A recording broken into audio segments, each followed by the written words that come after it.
Welcome to the Greg Bennett Show. I'm your host, Greg Bennett, and this was an absolutely outstanding conversation with a longtime friend, Jan van Berkel. Jan's story of perseverance is just all time. You know, he was in the sport of triathlon for 15 years and finally won the Ironman Switzerland. He then went on to win it 4 times. I just love that story. He never gave up. He endured, exactly like this show is about. He endured one moment longer, and I just think it was absolutely fantastic. He recently retired, and he retired actually winning his 4th Ironman in Ironman Switzerland, which I thought was a really wonderful way to go out. You got to enjoy this episode. It was absolutely amazing. Jan is now working for a company called Muuvr Fitness. It's an app where you get rewarded with points for when you work out, and you can use those points to go buy either products or entries to events and all sorts of things. So go check it out. That's Muuvr, Muuvr Fitness. Very cool product. So go check it out. Go download it. Support Jan that way. I hope you enjoy this one as much as I did. I thoroughly enjoyed it. And remember, success comes to those who endure just one moment longer. Speaking of success, have you ever tried fast food? It's a high-performance fuel made from 100% real food. No more bloated feelings or crashes. With their unique optimal energy release system, you get consistent energy. Dive into their Galacto Gel, Galacto Gummy, or the Hydrator and taste the real difference. Give them a go and let me know what you think. You can write me on any of the social platforms. I'd love your feedback. You're out there training hard and racing, and I want to know how you feel on fast food. And remember, your mission is fast food's mission, so don't miss out.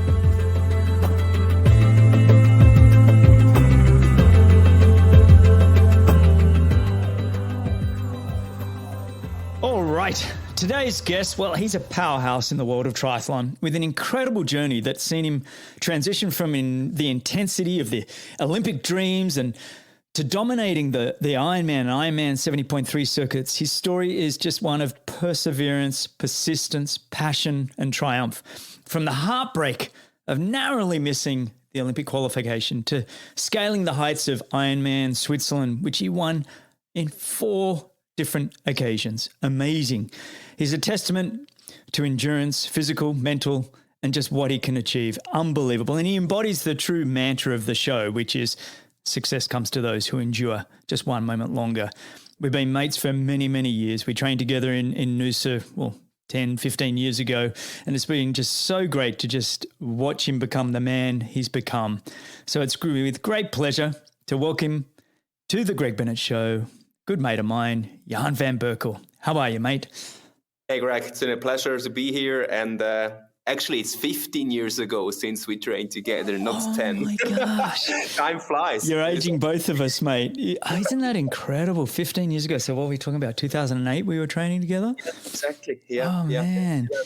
I've been to Sydney just this year back, and I had a flashback when we stood next to each other on the World Champ Series 2011.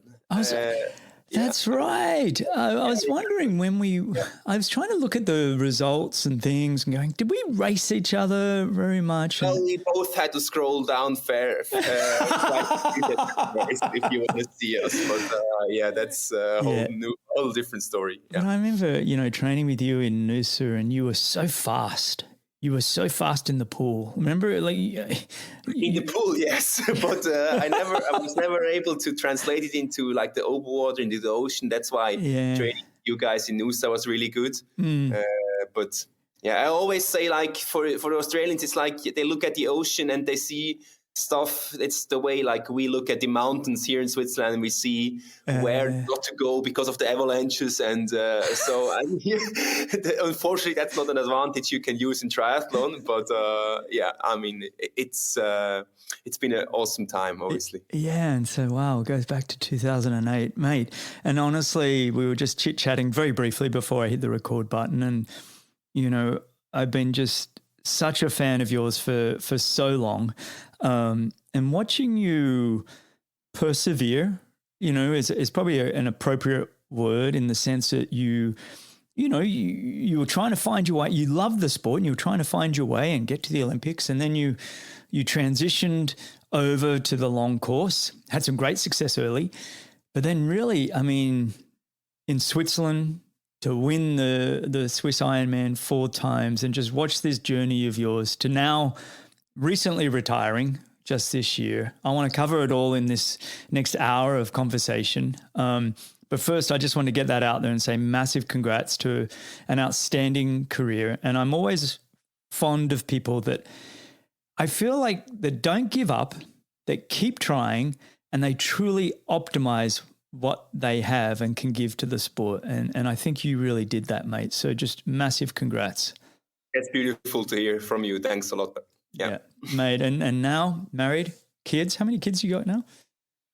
2, and that's enough. 2 and done. 2 and done. So I hear you. Friday, we're recording on a Friday, and Friday it's my day off from work, and I take care of the kids. And be totally honest with you, I'm not really sure if I'm more tired after today than after a normal day in the office or before during Ironman training. I know, isn't it funny? Everyone's like, day off work to look after the kids. I'm like, no, I'd rather work all day. Trust me. I mean, I love my kids. Don't get me wrong. They're awesome, and I'm sure you do too. But it's work, mate. I tell you, it's fantastic, and it is. It's a Friday evening for you. I appreciate you spending time with me just to chat. And when did you get married? And we got married in 2018, so just a week after Ironman Switzerland, and that was the first year actually I won the race. And getting married and winning the race of your dreams in 1 week was pretty awesome. I would say that week was an emotional highlight of my year, definitely. Yeah, and your wife was also a champion athlete in her own right, correct? Well, I mean, luckily I was able to catch up a little bit the last couple of years with a couple of wins. But I mean, my wife was a European champion in figure skating and is a 4-time Olympian and athlete of the year in Switzerland. So, I mean, there's nothing about sports in our house when you get out of the basement, except for the Athlete of the Year awards, because this is like personality. It's not just sports. Yeah. And for me, it's also a little reminder that I'm number 2 in the house. Yes, but, I get it, mate. I get it. It's inspiration to be around her. And I think that's what we all are looking for in the end. I mean, it doesn't matter figure skating, art, painting or music or triathlon. I mean, it's just really fascinating. And it's also one of the things I love to experience during my career, just like being close to people of excellence and actually having, I'd say, the right to contact them, and they take you serious and they start to exchange with you. And it is so inspiring. And so, I mean, I have my wife at home, which is inspiring me every day, and before as an athlete and now as a mom. And it's we're very fortunate with 2 healthy kids. Yeah, so I'm very happy. Well done, mate. Well done. I want to, today, like I said in the intro, first and foremost just want to catch up and have a bit of a banter with you. And but secondly, I really want to sort of dive into your career. And rewind the clock and hear your story. Then I want to sort of talk about, your move and your retirement from sport and what that's been like. For some people, it's easier than others, but I'm curious for you. And I want to know what you're up to with the company Muuvr. Is it just Muuvr? It's spelled Muuvr. So yes. I just want to make sure Muuvr or just Muuvr?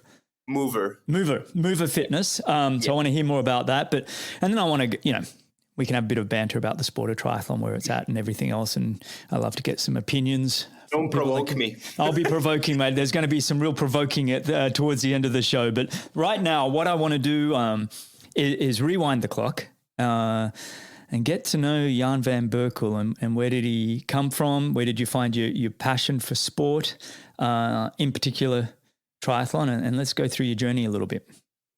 Yeah, so I grew up in the same small village as Nicola Spirik, the Olympic champion. I didn't know that. Oh, Yeah, cool. Yeah. so this is basically, in the Swiss culture, and I would say I'm very traditional Swiss from the family, even though my name is very Dutch. Like it's sports is like what you do next to school, what you do next to your job. It's in difference to Australia or the US, where you're like, I want to be an Olympic champion. I mean, this is usually you don't say that in Switzerland. You're like, you want to be good at sports, but like you want to succeed in school or in a job, and education always comes first. And this is also in my family, it's the case. But still, high performance sports, and then also especially triathlon, never was this thing that no one does, that only people at the TV do, that usually it is a bit in Switzerland, because there was someone in our village we saw her train every day, and we knew this is a path you can follow.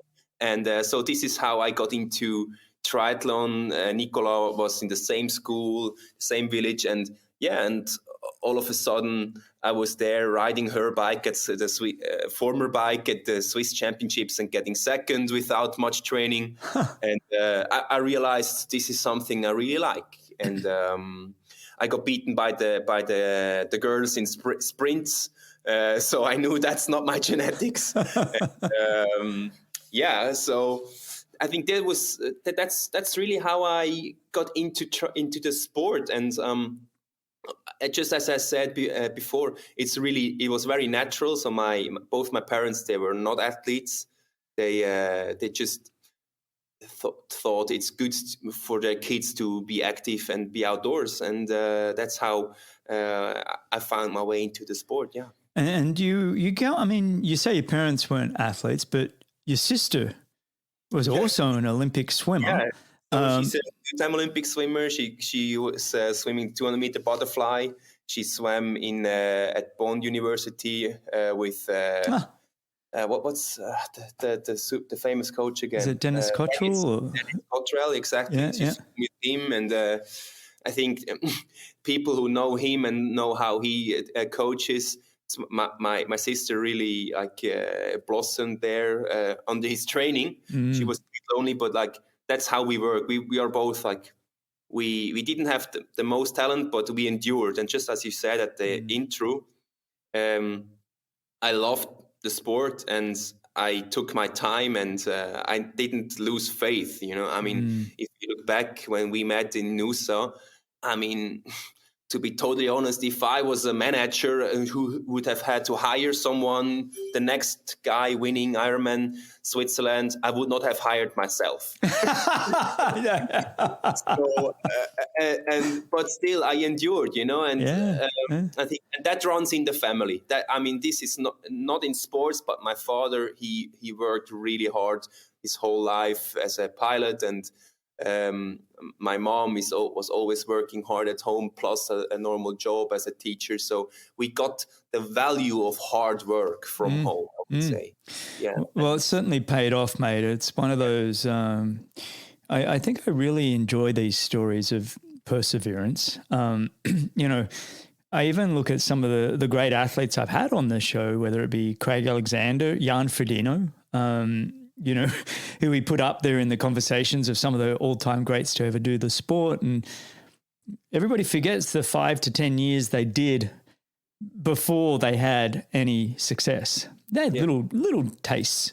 But honestly, it all came much later in their career. And, I think especially in an endurance sport like triathlon, we quite often hear these stories of the Jan van Berkels that just did their time. They paid their dues. They hung in there. They never knew if, these big titles were coming. Like, you never know, right? You're doing your best. You love the sport. And I think that's it. You love what you're doing. You love the sport. You love the training. You love the people. You want to be around it. And so you just keep turning up. Yeah, I don't love it that as much as Cam Brown does, because I think No, I don't think any of us are matching Cam I Brown. love him because there's so much respect. We raced each other this year in Topo, but yeah, I mean, I loved it, but still, at one point it's also good that it's over now. Yes, mate, it's good when it stops. I know. I have actually said to people, I never actually loved swimming, biking, and running. Like I like to play sports like tennis and soccer and ball sports and teams and, and then doing swimming, biking and running. I love triathlon and I love the people and I love the pats on the back when I'm doing well. Don't get me wrong. I'm not going to shy away from that. That was another big thing I enjoyed. But I don't know. I was never somebody that when I hung up the swimming, biking, running laces, however you want to put that, that was like, oh, I can't wait to go out and train the next day. That wasn't me. That was not me. Yeah, well, now, I mean, maybe we were going a bit too fast, but like now, after like being retired, I feel like there is a monotony that really helps, like to clear your thoughts in sports.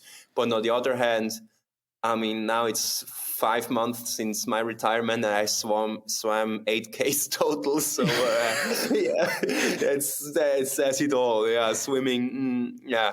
Well, I think it's been 8 years since I retired, and I've swum maybe 8K since I retired. That was the first one. I'm like, okay, I think I'm done. I think the swimming. Laura still swims a little bit, but no. If I'm down in Noosa in the open water and catching waves, that's different. But swimming in a pool, that wasn't. Playing in the water. Yeah. Well, mainly because I've been swimming for so long. When did you start swimming? Yeah, I mean, not soon enough. But you were so quick over the 50 and 100. I remember you dropping like under a minute for the 100 freestyle. Remember that? You were really quick. I remember, but I also remember us watching Javi Gomez and just doing the 50, 30 and it's just like on the 1500. Yeah, I remember that. And, I recently trained with him in Sierra Nevada, and we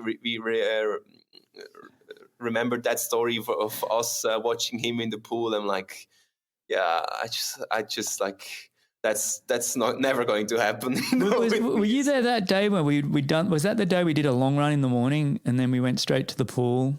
And and then we saw him, and he just said, just do 2 by 1500. We said, we all did 2K easy recovery swim, and he said, I might just do a 1500. Turn the arms over, I think he said. Yeah. And then we kept looking at the clock every time he flipped, and he was holding 106s, 107s. We're like, 50 meter long course, by the way, everyone listening. Yeah. He's like, and then he sort of just did them, and then popped up. It was like, what? Yeah. I think that's also like I remember, looking back now, what I've learned, like, first of all, you got to know, I started to realize where my limits are. I'm not one of those mutants that is just going to. At the same time, how he was doing the 10 by 1Ks on the track at 240 and stuff like this.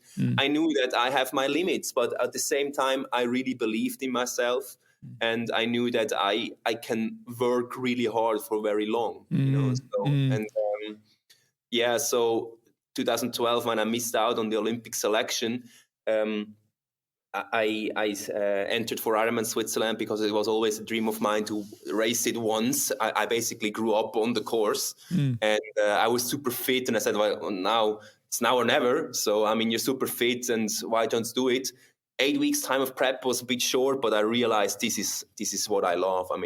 Racing, I would say, against myself. Obviously Ironman became a race against others too, especially the last couple of years. But like in 2012, it was, if you did well for yourself, you did well in the Ironman. End of story. And you still do, but it's more racing now. But look at what you did with your first one out. You went and got second to one of the all-time greats, Ronnie Schnultneck. I can never say his name. Apologies, Ronnie. Just say Ronnie. I know, Ronnie, but for people listening, but how many times did he win Switzerland Ironman? I think it was 9 or 8 times. I don't remember. You didn't feel tempted to try and keep going to take on his record, mate? Well, I could say I have 4. I had 1 year with COVID, and I have 1 year where there was no mail race. So there would be 6. There we go. We're getting close. Woulda, coulda, blah, blah, blah. I did the day before I retired. Yeah. I said, I have 3 wins now, and absolutely no one, and especially me, is going to care if it's 3 or 4 in 15 years, But I could have to be honest, it could have very well been the case that I retire as the guy who always got second in Zurich and will never appear on the Greg Bennett show. Mate, well, that is far from the truth, mate. The fact that I love the fact that you miss out on the Olympics, right? I mean, you were, it was a strong Swiss team too. But then you quickly pivot. And this is one of my other favorite things, is people that know how to adapt and pivot quickly. And to me, that's what great men, great champions, great women do, is the ability to have a circumstance happen that often isn't how we had hoped or planned or dreamed, but then to take action and keep moving and pivot and adapt. And you did that with 8 weeks. You turn up, you get second at your first ever Ironman with a really solid performance, an 8:32. You say you're not a swimmer. You went under 50 minutes for the swim there, and still a solid bike, and then a solid marathon to finish off. It was solid all around. It was very solid, but also like afterwards, I mean, I really, I would say I got second. It was this promise of like, so you're the next big thing in our Swiss Ironman racing. And I mean, it took me 6 attempts to win the first time. And I mean, again, you could say, well, the positive thing is that I didn't give up. And during that time, I think the most important thing was having people around me that are super, super honest. I mean, I would say I think my biggest fans are also my biggest critics, my wife and my sister. Mm-hmm. And they made me find a good coach, and he was a good guest with you. Yeah, it comes out again on Monday. Well, you'll be a couple of weeks later, but coming up this Monday, he's coming up. Okay. People listening, and it's a few weeks ago. But Dr. Dan Plews, he speaks so fondly of you. And I think, like we talked about earlier, your willingness to do the work, your willingness to be patient. But when you look back, then you have a look at your career. You spent many years in the ITU circuit, or the World Triathlon Circuit, it's now called. And, you gave that a really good nudge, but it was this transition to Ironman. Was it then when you kind of realized, okay, actually I have some ability at this long course? Were you getting more positive feedback? I know you said it took 6 years to win Switzerland Ironman, but your performances are pretty solid. You raced a lot of Ironmans. I was got to say, I counted them up. You were busy. Yeah, and I also realized on try rating, I go, wow, there was quite a few Ironman. It's like, it's the wonders of the human brain. It makes you forget. No, it was like, but did you realize, okay, this is the direction I need to go? And what were your ambitions at the time? You realize, okay, maybe this longer events is the direction I'm going to go. Yeah, so I mean, I grew up on the course. In Zurich, my grandma lived on the course, and it was very clear. I remember, like, as a small boy, watching the racing with Olivier Bernhard. Oh yeah, and our man from On. Yeah, Olivier Bernhard. I raced Olivier. One day I will do this race, and I will do it under 8.5 hours. I just said, and I remember I said this as a small boy, and that year Olivier won with 8:35. Mm-hmm. So I was like, this was one of the ambitions I had. I mean, as a Swiss, even as a Zurich raced athlete, you wanted to win Ironman Switzerland in Zurich. And then there is also Hawaii. I mean, I remember when you close your eyes, you see yourself running down Ali Drive with the tape still there, And I mean, I always had this ambition, and I narrowly missed out on the top 10. But that was the thing I was looking forward to. I wanted to achieve. I mean, and always I knew in 2018 when I was on the start line, if I'm not going to win it this year, then it's probably never going to happen. because I knew my shape was that good, and Dan was very confident in my numbers, and we knew like this year it has to happen, and so this was really this is really big for me. That was really big, the first win. Well, I remember, so you won again Ironman Switzerland in 2018 after being third in 2017 and third again it was in 2016 and second in 2015. I mean, you've been punching there for many years, and you're tasting it, right? It's so close. Yeah. And then, let's fast forward a little bit. That first win, 2018 Ironman Switzerland, home crowd, like you said, the race that you kind of wanted more than anything, and a solid win. You lay down a run there that outran the entire field. And we'll talk about that in a little bit. But mate, what was that feeling like running down the finishing line that year? I mean, I remember I had friends everywhere, and I knew they felt the same way. They knew they felt it from me. I knew this is going to be my year, and if he's going to make it today. And I had like my wife was living just like on the course that year, and all the friends there, and it's like they ran next to me when I took the lead. I remember on kilometer 28, I took over the lead, and they ran next to me because I didn't know the rules. And then the referee almost gave me a yellow card. Oh, geez. It was like, I remember that. And it's just, the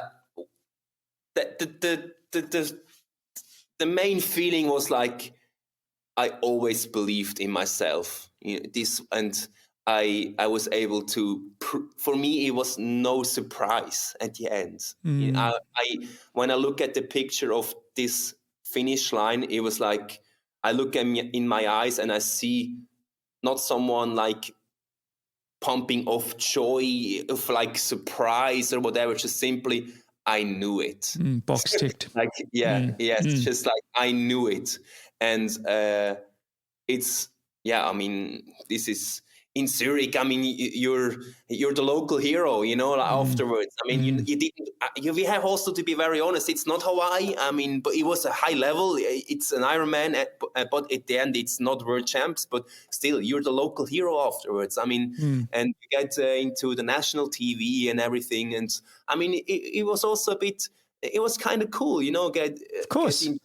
Like the taste of success. I mean, of this really big success, and to belong to the top athletes within Switzerland throughout the sports was really cool. Yeah. Right, well, it's like even if you just look at that field, you beat the names of Cam Worth, David Please, Ronnie was in there, Sven Riederer.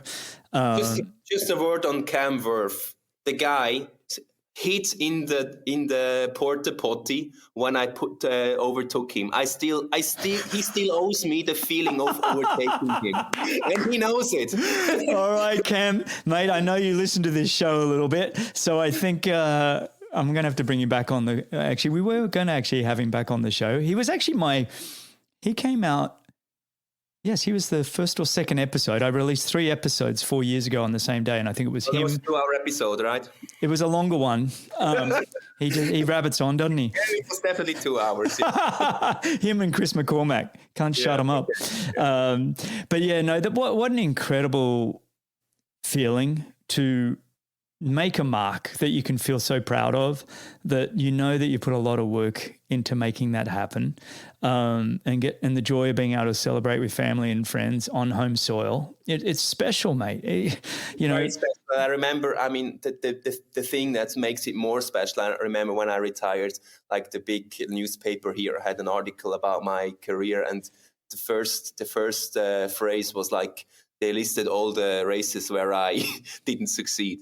So they were like, he didn't win there, he got second there, he gave up there, he DNF'd there, and then he won, I think that's also why many people can relate with me or my career, because like, it's not this just like perfect, clean thing that just makes every race you win and you're the big like champion and the GOAT. No, I'm not. I struggled, but then I won, and then I kept on winning, and that's why people were able to relate to my success. Yeah. That's really cool. And if you think about it, you started the sport when you're about 12 years old, right? Pretty young. Yeah. And I was looking on the ITU results, and that's you start popping up around 2003 in the junior men type categories. But I scroll and scroll. There's a couple of podiums there. There's a win in the World University Team Championships. Yeah. I scroll. I get up to 2011, and you win a Pan American Cup race in Lima, and then again in Mazatlan. But then I scroll. Then I move over to the PTO rankings. We switch over to 2012, and I scroll. And we get to 2018 and you win. And you win the big one for Switzerland. I mean, honestly, it's like, I love the story, mate. And then, like you said, you won again the next year. We had COVID, ruined it. And then you won again for your final last hurrah. Yeah. I just think that story is one that gives us all that sense of hope, but also the knowledge that if you're passionate, that if you understand what your strengths are and play to them, and you commit for a long, long period of time, magic can happen.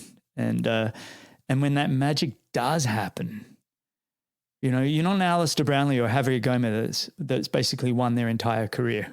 You've gotten fairly used to not winning, to be honest. So when you get to win, it just, I don't know. I feel like that's even more special. I just think it's so fantastic. Yeah, I think it's really why people were able to relate to with my success towards the end of the career, because like they just, I mean, first of all, I think I want to be very open about it. The young athletes and the parents of young athletes, they can count on whatever I achieved is possible without doping. Mm-hmm. So I think that could give hope to many, mm-hmm. because so some parents might be afraid to send their kids to high performance sports because of that. What I have achieved is possible clean, and I think a kid can have a lot of fun and achieve something in sports without it. And second, for those who don't win in the first attempt, I am the living proof that sometimes it takes 7 attempts. And yeah. Well, I mean, look, it took Mark Allen 7 attempts to win Kona. Chris McCormack 6 or 7 as well. It often takes time. But when you look back at your career, which is a long career, you had a good 20 plus years of following your dream and your passion and commitment.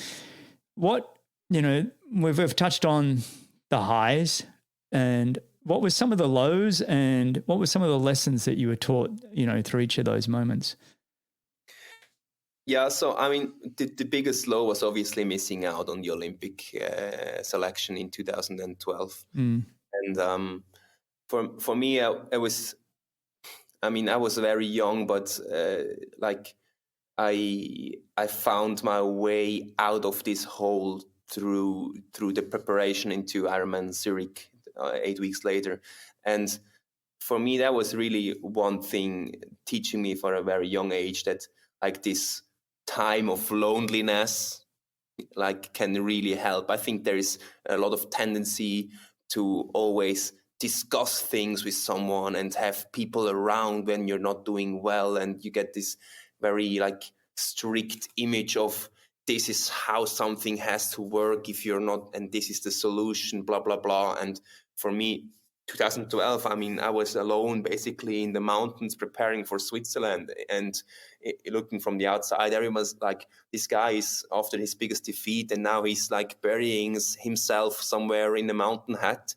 And so this was one lesson that I really took out, is listen to what you think is right, and then also stand for it when it doesn't work, because like, just as I said, like I have these, that's the second lesson I have. You need really, really, really open criticism within your team. So I have in my time met a lot of people that are very successful either in sports or in business, and the tendency of the people around you becomes like, you're good, you're awesome, you're doing great, and yes sayers, you will say in German, like they just say yes to whatever you say, and you get less people that actually are open to criticize you. And I always kept this very open. I mean, I took then as a coach in 2016, that was when I was 30, and I had a coach telling me what to eat, what to train, and what to measure every morning and every evening, etc. As an adult, I was like, others in this at that age, they have a family and they want to be their own boss, and me, I hired another adult to tell me what to do. Just like seeing it very in abstract form. And so I had my wife and my sister really telling me to my face, Jan, you're doing well, you earn a lot good money with second, third, etc. But we know this is not what you want. You want to win, and you need you're doing well, but you need a coach. And this was in my face telling me, you are not good enough. But I was open to this. So this is two lessons that I think are the most important towards myself. And then I think sports really teaches you, like when I now being in an office, it really, really teaches you that input, if you have an input on a person or not, and another one, the reaction, the output can be totally different. So I remember a former coach of mine, John Hellemans, he always said, you have the light that reflects from the water drop, and it comes back in these rainbow colors.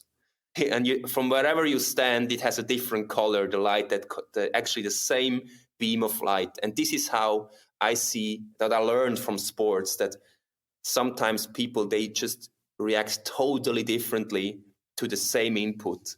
And this is so fascinating. And once you see that under pressure in sports, you can detect it quite easily in daily life. And it really helps you to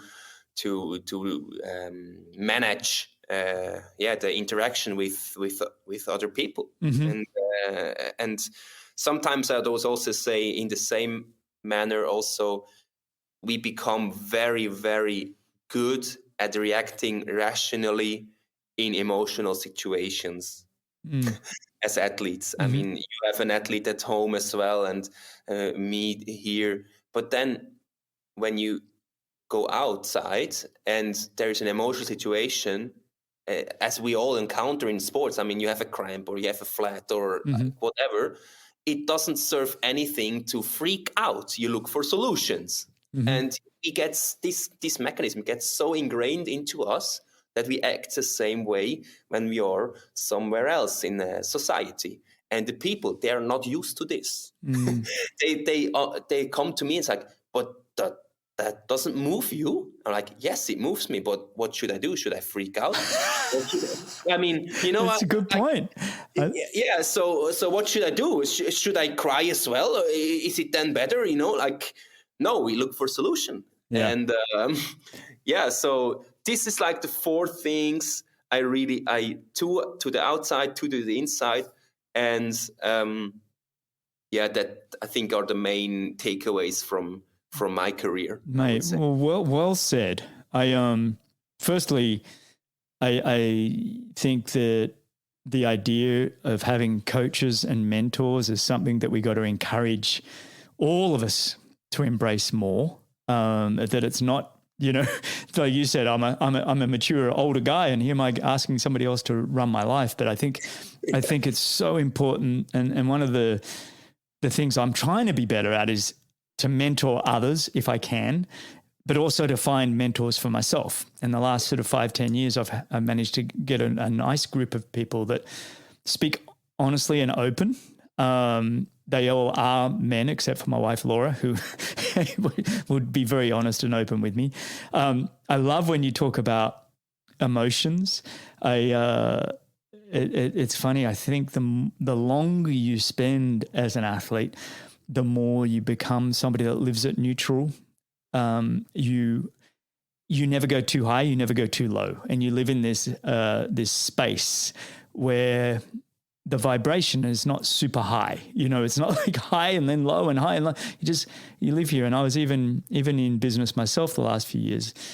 I had my business partner come up to me and go, Greg, you're always so even keel. Like, this isn't, and I'm like, well, exactly like you said, well, no, it's like, I'm not emotional. I am an emotional person, but I've learned to manage that emotion and adapt quickly and think, okay, what's next? What can we do? This ability is awesome and we need to keep it, but we have to be aware. I mean, especially now, we have to be aware of it when we are interacting with people that don't have our background. That's a very good point. That's a very good point. And sometimes you get in trouble. Go, oops. Yeah. So, mate, you decide to retire. You decide to retire before winning, right? Before winning your final race. But to win Ironman Switzerland as your final race, in a stellar fashion, by the way. Was that your fastest time? 8:05 on the Swiss course? Well, in Switzerland, yes. But I've been faster outside of the country, yeah. But what was that feeling like? Knowing that it's kind of what everybody wants to do. Like go out with a bang, win the big one, it's like you got to do that. I think Jan Frodeno was hoping to do that in Nice. He didn't have that to finish off. But, I mean, take nothing away from Jan Frodeno. But no. I know Jan, and it's also, but you got to do that. What was that like? Well, I mean, it was, my wife actually almost did the same. So, I mean, I have a very good example at home. She won her European title after being like second and third and whatever a couple of times at home. For her last appearance on the ice. So, I mean, and that's why she's known in Switzerland. So people know her and everybody cried and blah, blah, blah. So actually, I didn't, but I still remember everybody. I mean, it is like Swiss knowledge. So like, oh yeah, beautiful day, blah, blah, blah. So, and I knew this is like, that's kind of cool. And I didn't become a millionaire or very rich, let's just say that, with sports. So there was not a reason to squeeze this lemon to the last drop and just stay in sports for as long as possible. I knew that I wanted to finish my career at my own terms, athletics level. I wanted to be on my top of my game. I didn't want to be injured and just fights through injuries. I didn't want a sponsor that tells me, you should start thinking about a real job. And also not the family who was like, yeah, we support you, but it might be time to move on now. This was the perfect time where I knew I can finish at home because we only have every second year a race in Switzerland.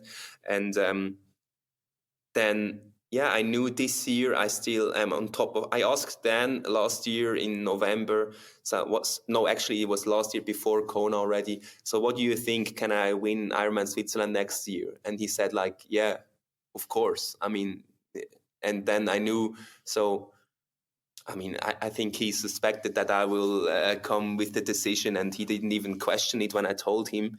But yeah, it's just finishing the career on your own terms. Yeah. That was my main goal. And my wife just said one thing, just don't run after a result. So I said it. I said I want to win for my last race. And that was the goal. But it was not end of story no matter what happens. Mm-hmm, mm-hmm. So and I touched up on it before, on Saturday before the race, I knew I have these 3 wins. I was able to be an ambassador for L'Oreal's, raise money for Swiss kids that are socially not able to do sports financially. I raised 70.3 with a mentally challenged athlete in Switzerland. I coached him, and I was able to leave traces in the sport, and I mean, it didn't matter anymore if I win a fourth time or not. Mm-hmm.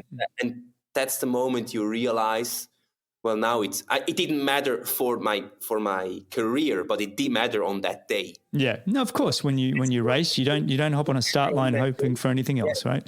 Yeah, exactly. So as soon as it doesn't matter anymore on that day, you should stop. Yeah. It was like, and I was pissed off because it didn't work in St. George and Hawaii last year. So I knew I still want to do well. But yeah, I mean, I could just see that there's things around that are interesting, that jobs are open, and I want to do well in a second career. And I start to feel a taste of like, yeah, you should go after this opportunity next to sports. Nice, good man. And has there been any kind of regrets, or you comfortable with the decision? I mean, obviously, I mean, as you just said, I mean, winning at home, then with everyone that actually supported me ever in my whole career there, on a beautiful day in the Swiss mountains. I mean, it's just like, I honestly cannot think of anything that I would have liked to. I mean, Dan and his family also being there, my coach for 7 years. Yeah, tell me more about your relationship with Dan, and you guys worked together for so long. And in sports for 7 years, having a coach is already quite a long time now. So it was, and it started totally like I wanted to learn from him, from his low carb, high fat approach. So I think he was not really looking at taking on new athletes, but I approached him and I said, I want to be coached by you, when he was not that famous yet as the guy he is now. And he was this obscure guy coaching rowers and doing this avocado diet. So I think that's, I was super interested in everything. And I was he was my teacher at the start. He was like, really, he taught me what to do and I did it. And throughout the years, like, for example, I did occlusion training. It's just for your listeners, just Google it. It's a long story, but it's a thing where you cut off your blood flow to the limbs and you train like this. Dan didn't want to implement it, but over the years, he listened to me that I did it before, and we started working together and at the end, when I decided that I'm going to retire, I was in New Zealand for 4 weeks and we were friends, and when he took me on, he said, I have this policy of no dickheads. And, I remember that. And I think at the end is, if you can really, you spend that much time with your coach. I mean, I texted more with him than with my wife. So, I mean, hopefully this person is someone you like. Yeah. And that's one thing I always tell my young people when they come into the sports. I mean, honestly, I mean, you need someone who is a good coach, but it has to be a good person too. And I'm so fortunate that Dan and his family, they became friends, and this was just one part of the perfect picture of my last day, and it was quite emotional to have him around, and just really cool. That is really cool, and Dan is one of the all-time good people. He's been on the show 4 times, maybe more. I don't know. He's been definitely a regular. I've definitely... Very small thing. He actually told me when I trained with him and Chelsea, Jan, the one thing you don't have what Chelsea and I have is you haven't been on the Greg Bennett show. Well, now you can say, now you are done. Now you can tap out. Now I can retire. So, no. That is so great. You guys are awesome. I mean, yeah, all of you. Actually, his most recent time on, we actually just celebrated his, we spent a lot of time celebrating his incredible performance at Ironman California with the age group where he went a 7:56. He acknowledges the swim was short, but or fast. It wasn't short, it was downriver. But anyway, mate, well, big shout out to you, Dan. I hope you're listening to us now as you're working out, hurting yourself or whatever you're doing. But mate, so let's move on. Retiring. You got this opportunity with Muuvr Fitness. Tell me, what's this role like? What is your position? What's the company about? Tell us a little bit about that. So Muuvr is an app that rewards you for your activities. Today you get miles when you fly, you get points when you use your credit card or when you fill up your gas tank, but you don't get anything when you train, when actually you do something that's good for you. And so Muuvr is an app that builds a whole new ecosystem on rewarding your activities based on heart rate. And you can then use the moves, the currency we give out to buy equipment, gear, and enter for races and enter for special events like things only moves can buy. Interesting. And, so I am in business development Europe. So I try to really use my network that I built throughout the years with the brands and the events and the athletes.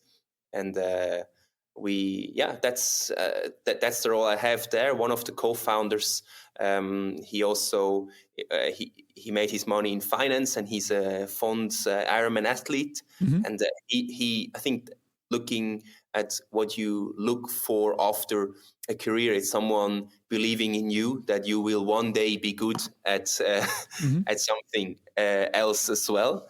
And he saw that in me. He told me, like, when I retired, before you sign anything, let me know. I have a project. And the app Muuvr went live a month ago. Okay, congrats. Yeah. On the iPhone. So just when I started there, we also went live. And I'm now looking forward to building the whole ecosystem. And obviously, we are not in the US yet. So we are in the UK and in Switzerland, but we try to grow as quickly as possible, and then one day maybe make the leap to you guys as well. Well, we'll have to talk, mate, offline. I got some ideas already. So I love the idea of collecting the points, the Muuvr points, through activity. And then you partner with all these other different brands and events as a company. And so when I've collected my points, I can then go use them for whoever you're associated with. So, I'm actually on the web. You can enter for the Swiss city marathon in Lucerne, but almost free for a certain period of time if you have trained enough. Yeah. So it's done off your training. Yeah. Exactly. So, and you can buy the shoes you destroyed while training. Yeah.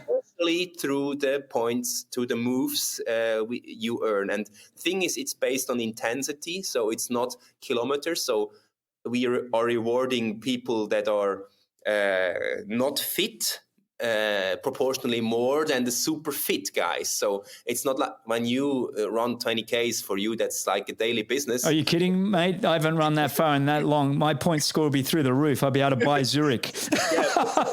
We especially reward people that are having difficulties to get off the couch and I get it.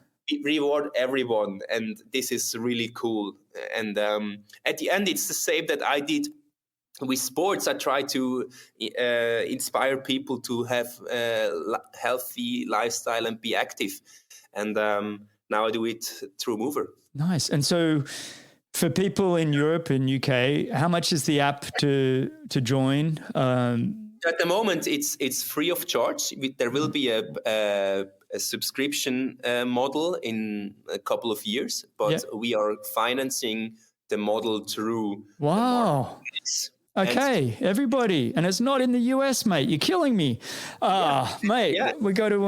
it's in the US as well, but it's not our targeted market. So, okay. You can get it still. And there is a gamification also with the avatar, which is Ready Player Me compatible, so you can take it into all the other ecosystems. You will get an NFT medal when you finish a special race. So we're also on the Web3 level, and so it's. I love it. Really, the gamification for the younger generation is there. You get the NFT medal hung around the neck of your avatar. It brings together the real world with the digital world, and I think that's where we need to go if we want to keep motivating the new generation to be active. Yeah, I think it's fantastic, mate. And look, I'm a big Av geek. I love all the credit cards and collecting miles and blah, blah, blah, blah. I've always been into, that's my little side thing I enjoy doing. How many millions of miles we got here? What do we need to do that? And, but I love this, that I think about the young kids or, that are struggling to figure out, how do I buy that next pair of shoes? These super shoes are now, whatever, $250 and dollars, I don't know, whatever, euros. And, I don't buy them for myself, but it's one of those things, well, hang on, if I earned them through movement, now I feel I actually deserve them. And for brands, it's also the product is more emotionally loaded because you actually bought it through, partially at least, with your activities. Yeah. No, I think that's really cool. And just thinking of the tech space and, getting people hooked. It's one thing to hook people with them spending money, but it's another when they spend their time and their energy into something. That's a bit what a lot of these wearables do, is kind of, they get you with, well, I've committed this much time and energy, I'm not going to stop now. And I think you guys have a nice balance of all of that. So everybody go check out Muuvr. I'll make sure I mention that in the intro to the show too, because that's really cool, mate. I'm going to go check it out myself. All right, mate. Mate, let's move on. Muuvr Fitness is absolutely amazing. Everyone should go check it out. It just sounds absolutely brilliant. But I want to move on and talk about some opinions in triathlon. And the first one I want to ask you is your thoughts on Ironman moving the World Championships between Nice and Kona. Yeah, I mean, I am a traditionalist when it comes to that part. I mean, I look forward to watching the spring classics on TV in Paris-Roubaix or Milano-San Remo, because you go through the Carrefour de l'Arbre or the Pocho. Yeah. And this is a big part of what these races make big and made big. And I see it very critical that Ironman is going to be able to build the same kind of tradition in Nice. Yeah, it's I'm a bit like you, but I do understand it, and I was never in the room with Ironman to know why. It's funny, I had Simon Lessing on the show and we were talking about it, and he made a good point. He said, look, I think a world champion should just be a world champion and you move it around wherever you want. And I said, yeah, but it'd be nice to have at least go back to Kona every 2 to 4 years. So it's still like the holy grail. It's still something special. But it's an interesting one. I think more important for me is I'd love to keep the men and women together. I feel like that one is not great. That's my personal opinion. For me, it's like, I love the way our sports handles the difference between male and female sports, because there was always equal prize money, especially in ITU, when it was not the case in many different sports.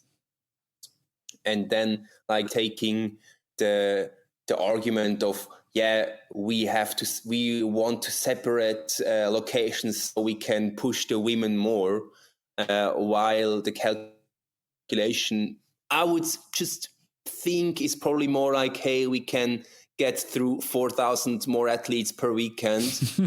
I think you're right. It does not really serve the purpose of supporting women in sports, when the thought behind is probably profits in general. No. So I mean, and then I love the way that like we as a sport, we met at one place. Yeah. And that doesn't happen anymore. And I think that's really sad. I agree with you. I feel like it's, don't get me wrong, I want the women to have their own day, and be able to cross the line first, whether it be Chelsea or Lucy or Annie or whoever's winning that Ironman World Championship, Daniela. But I feel like the weekend there's something missing when we don't keep it all together. But that's just my personal opinion. And otherwise, it is what it is. I want to ask you another one, and this one's, it's a difficult one, but drug use in the sport of triathlon.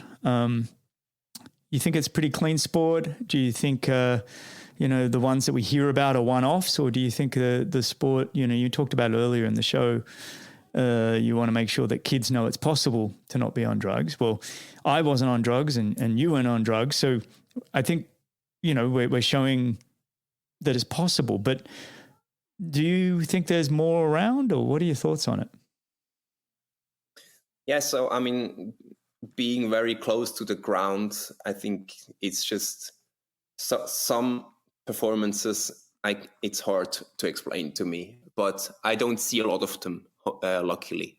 So I think there is still drugs around because cheating is within the human nature, whether it's in partnerships, in business, or in sports. Of course, yeah. And for as long as human nature doesn't change, and it won't for a very long time, drugs will stay and in sports. And yeah, so this is, I think we made a lot of progress when it comes to fighting for a clean sport. I think there is a lot of work to do, especially in a sport that is not organized within the Olympic hierarchy, or such as Ironman.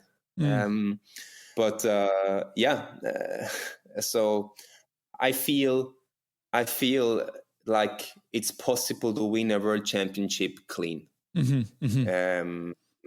But that's not saying that every world champion was clean in the past. No. Yeah. Well, there's been a lot this year. I feel like this year with Colin Chartier sort of starting the year, everyone's like, what? And then all the yelling and screaming that's been going on, I don't know if you've seen, like, whether it be Sam Laidlow saying, why are you guys challenging my world championships, and screaming, and people, I'm like, wow.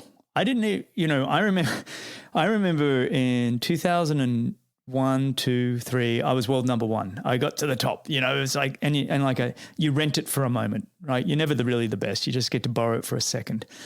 But I remember running with Rito Hug, who you know well, another Swiss athlete, and we were running in Noosa, and I was like, I think so-and-so might be on something, as you do. There's always a bit of banter, right, amongst the boys.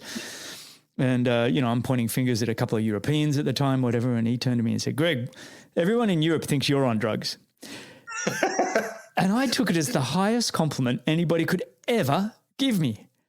Because I wasn't on drugs. And it was like the fact that people thought that because I was doing pretty good, that I had to be on drugs. For me, I couldn't have been given a higher compliment. I was like, thank you, mate.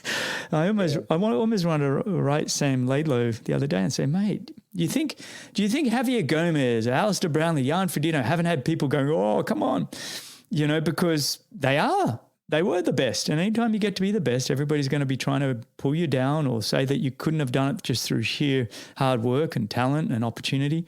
It happens. So it's an interesting conversation. It's a very interesting conversation. And you mentioned now the whole story with Sam Laidlow. Now it's the thing is, I disconnected a little bit the last couple of months, especially from the chit chat and whatever. So, but it feels a bit different this time. It's like, it's not like he's the best. There is like allegations and that always happened.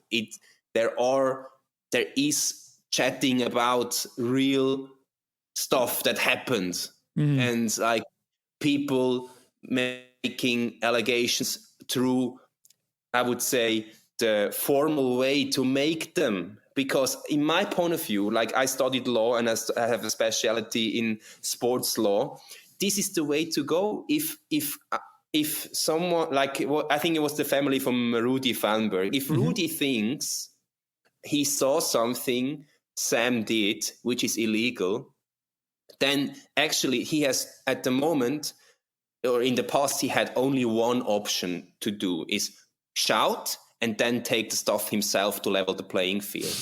Now he has the ITA, like whistleblower hotline, where he can actually say, I saw this, please have a look at it. Right. So in my point of view, from my suggestion to Sam Lato is saying, thanks a lot. Now I get the official, investigation saying I'm clean. Yes. Instead of sorry, and this is, I think, where he got it very wrong.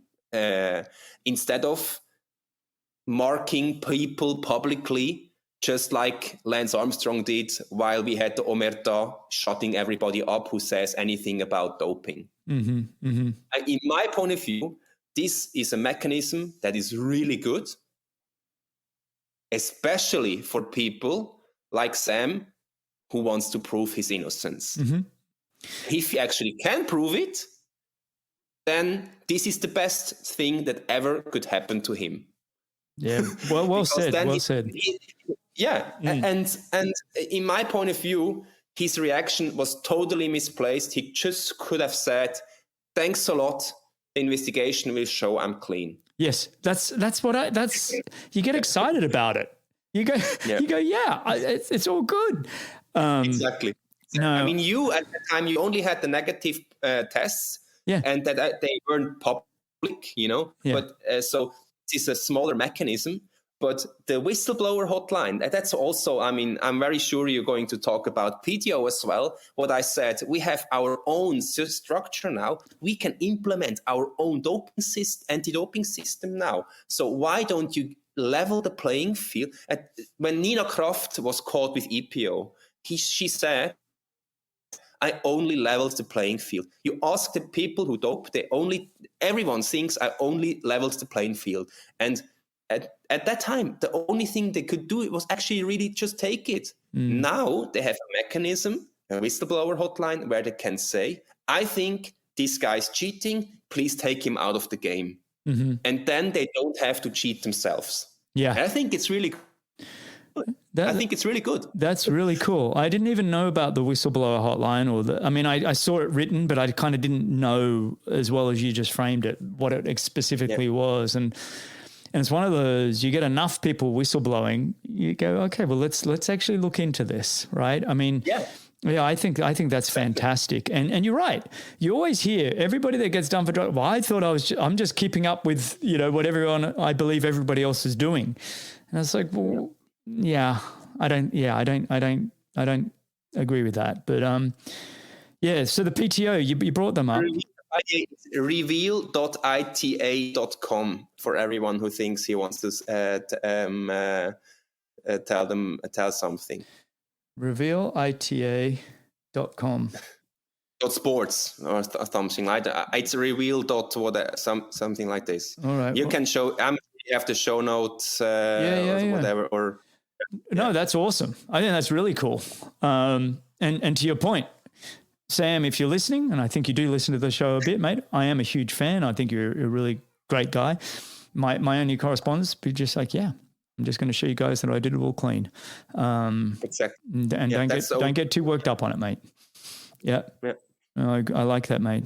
And I'm very conscious of your time. It's a Friday night with 2 kids, and I'm more conscious of the getting in trouble with your missus for chatting to a mate on the phone for an hour and a half and not helping out with the kids. But I want to. I've thoroughly enjoyed catching up, by the way. I want to finish off just with final 4 questions and then maybe some quick rapid fire. First one: what would you tell your 18-year-old self?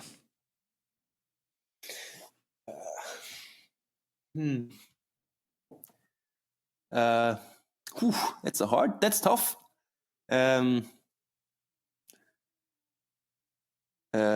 look for a good partner. I love that. Yeah. That's what a great answer, mate. That is really cool. And I'm only nodding my head because my life changed completely. Looking at you. Is she listening as well? No, she never listens to this show. But no, for me, I think about meeting Laura in 2000. I was like, everybody, I look at the pivotal point in my career. In Switzerland, right? In Vallée you met her. What was that? You met Laura in Vallée de Joux, no? In Switzerland. No, it wasn't Vallée de Joux. You trained with in Switzerland. I was in Switzerland in Vallée de Joux, and then I was in Leysin. Spent a lot of time in Switzerland. I got a lot of Swiss friends, actually, with yourself and Matthias Hecht and Nino Scherzer and Nicholas Birg and Rito Hug. My goodness, it's a really good bunch of people over there. Spent a lot of time in Switzerland. No, Laura and we met kind of on the circuit in Australia and then in Canada, in Victoria, Canada. Right. She came up to train. I was training with Simon Whitfield. But all right, well, you think that one's hard. Next question. 3 people you'd want to have dinner with, non-family, but they can be living or dead. Nelson Mandela, Barack Obama, and you. Oh, I don't think that's quite. Actually, after this hour, I think you would really enjoy a Swiss cheese fondue here in my cheese fondue with Nelson Mandela, Barack Obama, and Jan van Berkel. What an evening! I'm telling you, maybe some good wine. Wow, that'd be a treat. Nelson Mandela, wasn't he a legend? My goodness. I just had somebody on my show, and they picked him as well. And 27 years in prison, and then unites a whole country, and that's crazy. Yeah, it was really crazy. Very cool. All right, where do you see yourself in the next 5 years then? See myself living a healthy life as a good father and contributing to society through what I do in business, but also next to business. Mate, I love it. I think you and I are going to talk offline a little bit about different businesses. I think we're in the same kind of realm of interests, whether it be tech, business, gamification, everything else. I've loved being in this part with our sporting backgrounds. It's very cool. All right, let's finish with some rapid fire questions. You ready? Got any fast twitch fibers left? Yep. Early bird or night owl? Early bird. Best decade of music? I don't listen to music. At all? Yeah, almost never, yeah. What about for your kids? Yeah, I think I'm hypersensible, so music really triggers me almost too much. Yeah. Oh, really? It's very good for the brain. Yeah, I almost never listen to music. Yeah. Okay, that's the first time I've ever had that response. You've almost flattened me on that one. I'm like, wow, never listened to music. Almost never, yeah. Maybe like on a hard training session, but then it's just like whatever comes up, and yeah. All right, well, moving on. Tea or coffee? Coffee, a lot of it. First job you ever had? I was actually earning my first money as being an athlete. Yeah. Nice. Yeah. You and Ashley Gentle. Yeah. All right. Well, not as much as she did, but yeah. Well, she said, I remember she was talking about, I got paid once to do $500 in a little 5K running race. She's like, that's way better than, she's like, I'll just do those every week. I earned $10. I think it was $10 in a local mountain bike race. So there you go. It's the difference between Ashley and me back then already. Yeah. Yeah, she's doing quite well right now. One book you would gift to somebody else? Le Petit Prince to my son. It's The Little Prince from Antoine de Saint-Exupéry. Can I get that in English? Yeah, you can. Oh. Yeah. No, I don't know it. I'm very sure that every European listener knows it. All right, text it to me after the show, or WhatsApp it. WhatsApp it to me after the show. From a pilot that was also a writer, and it's about this imaginary figure of a little boy, little prince, the Petit Prince in French, and he meets those other figures, and it has two surfaces. It's very superficial, but it's also very, very philosophical. And it's the one thing a lot of people know is like the little prince asks his counterpart to paint him a sheep, and the person doesn't know to paint a sheep, so he paints something that looks like a box. Just and then he says, "Yeah, this is your sheep. It's just in a box." And, I love it.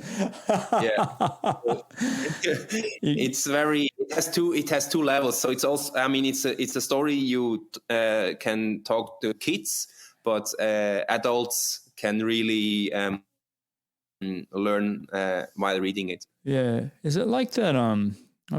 We have a kid's book called Cake and Monkey, and Monkey has this box and says there's a cat in it, and Cake says, "Can I see it?" And he says, "No, it's a magical cat."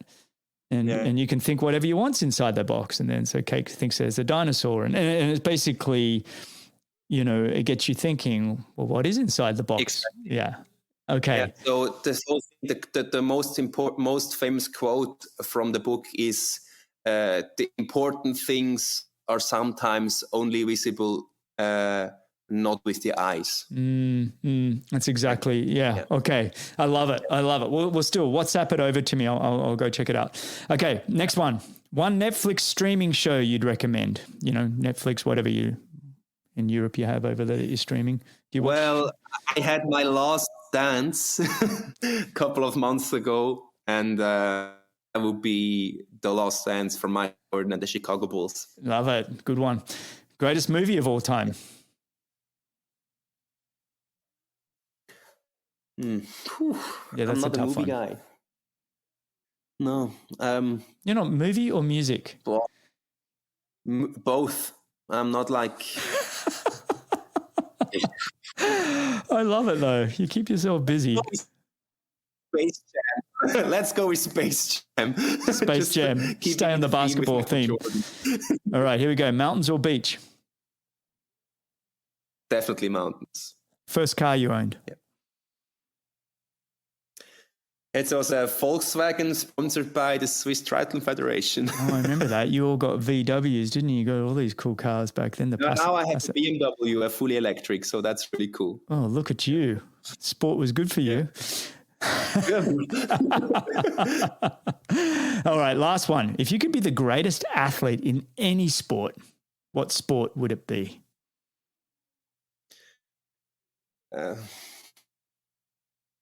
Something that's only 8 seconds instead of 8 hours. Oh, that's great. Yeah. So what sport lasts 8 seconds, anybody? I think climbing. Yeah, climbing, Olympic climbing is 5. It's the shortest sports in Olympics. It's 5 seconds. Boy, they fly up those walls. That's unbelievable to watch. Yeah. Mate, this has been really fantastic. I know I lost you around 50 minutes but apparently all of Switzerland lost its power. But we got you back. We have solar power work now, so Yeah, it's good to know that Switzerland's still in operations, everybody. Don't worry, it's all okay. But look, like I said to you at that time, I've done 200 plus of these things, and almost half of them, something happens, and we carry on. And it's a bit like your career, mate. We just keep pushing on no matter what. And it's just been a thrill to hear your story. Your story of perseverance just resonates with all of us, mate. You just keep moving, you keep going. I'm so excited about your future with your family, but Muuvr and your business and everywhere you're going. Let's not be strangers. Let's not make this another however long it's been since we last spoke, because I thoroughly enjoyed having you on the show, mate. Same, yeah. Yeah. Highly appreciated your time as well. And thanks for listening. Yeah. Also, your listeners. I appreciate you, buddy. For everybody listening, you can find all the show notes, timestamps, and everything else at bennettendurance.com/media. All right. Stay on the line, Jan. Appreciate you, buddy. Yeah.